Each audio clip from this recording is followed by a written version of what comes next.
Following the war, there was a war of attrition between Egypt and Israel. The Suez Canal was closed. Many ships were sunk. In 1969, President Nasser of Egypt ordered the military to start shelling the Israeli military positions on the eastern side of the canal. The Israelis had new American Phantom jets that started to bomb Egyptian cities. This hurt American standing in the Arab world. The Soviets then sent missiles to counter the jets. In the country of Yemen, Egypt, fearing Israel, now stopped supporting its faction in Yemen.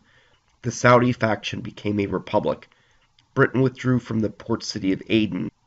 That area became South Yemen and later a communist state. So Yemen was divided into two countries. In 1969, a radical colonel by the name of Muammar Gaddafi overthrew the Libyan king and became the leader of Libya. He was a hardliner and would be against the state of Israel. Golda Meir, in that same year, became Prime Minister of Israel. She had been born in Russia, but grew up and educated in Milwaukee, Wisconsin.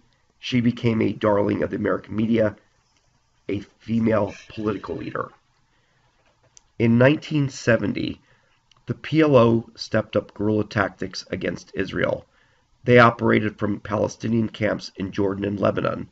Since Israel retaliated against these countries, many people started to resent the Palestinians as troublemakers. George Habash commanded a militant wing of the PLO, the PFLP, the Popular Front for the Liberation of Palestine. His group started hijacking airliners, the first one from Israel, then 4 Western planes filled with tourists. They paid ransom and landed in Amman, Jordan. This led to the Black September movement inside Jordan. These attacks were an embarrassment for King Hussein, so his army targeted the PFLP. Much of Amman and the Palestinian camps were destroyed. Syria mobilized its army against the king. Israel and the U.S. threatened to attack Syria, and it retreated. Egypt went to help Jordan, but Nasser died of a heart attack. Anwar Sadat was Nasser's vice president, and not expected to last long. He was one of the original young leaders that took part in the 1952 revolution inside Egypt. The CIA did not trust him. Sadat realized that all these decades of warfare did not help the average Egyptian. He turned away from socialism and allowed foreign investment into Egypt. While he signed a defense treaty with the Soviets in 1971, they did not sell the necessary offensive weaponry to Egypt, so Sadat kicked out the Soviet advisors in 1972. This upset the balance of power in the Middle East. The PLO continued terrorist acts, including the kidnapping and killing of Israeli athletes at the 1972 Munich Olympics. The West did not agree with these tactics. However, they were concerned at their addiction to oil. The Organization of Petroleum Export Countries, or OPEC, was created in 1960, but expanded to 13 countries in 1970. They focused on trying to get a higher price for their oil and to buy shares in Western oil companies. The price of oil in 1970 was $2.41 per barrel. A barrel equals 42 gallons of oil. But by 1971, that increased to $3.21, a 51% increase. This is the start of higher inflation due to the spending by the United States in the Vietnam War. This would be American industry at its zenith with these cheap oil prices. So you can see with all these events, you had the rise of terrorism during this time. It was a very unstable time in the Middle East from the late 60s to the early 70s, and it would lead to another round of war, the 1973 Yom Kippur War. Since Sadat had sent the Soviets packing, the Israelis did not feel as threatened. Sadat masterminded a surprise attack on Israel's Suez defensive line on the Yom Kippur holiday.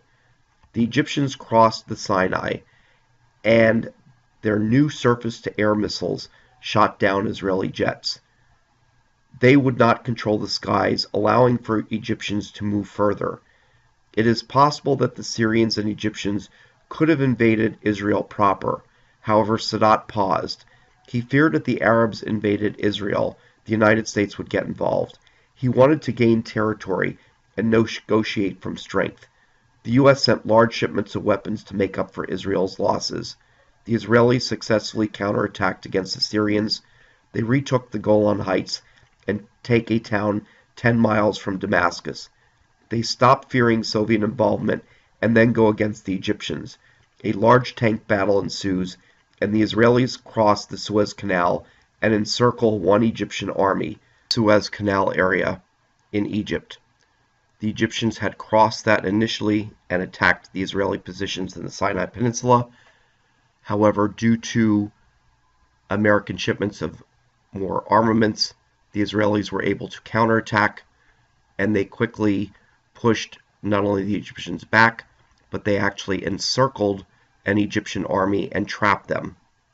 This was the initial invasion of Syria into the Golan Heights, which the Israelis had occupied from 1967, again due to the restockment of military equipment by the United States.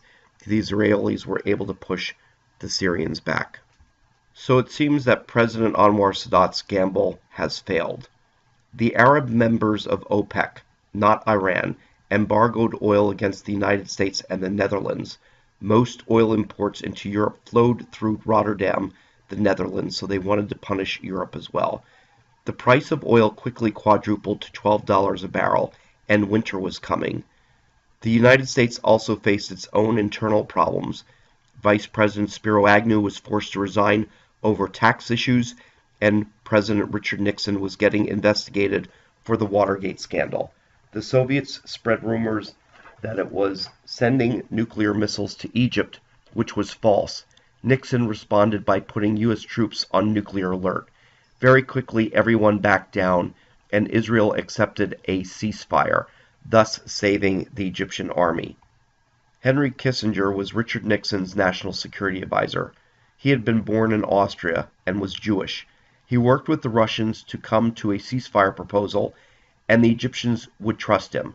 He started his famous shuttle diplomacy between Arab capitals and Tel Aviv to unwind the hostilities. He first allowed food and medicine to get through Israeli lines to the trapped Egyptian army. The Israelis allowed a UN force 20 miles east of Suez so it could be reopened and Sadat would like his gained territory. Israel withdrew from newly conquered areas of the Golan Heights. A UN force was positioned between the two adversaries of Israel and Syria and have remained since. Due to the new oil wealth, the rich Arab countries had a lot of spare cash. Europe became more pro-Palestinian to curry favor with the Arabs that controlled the oil spigots.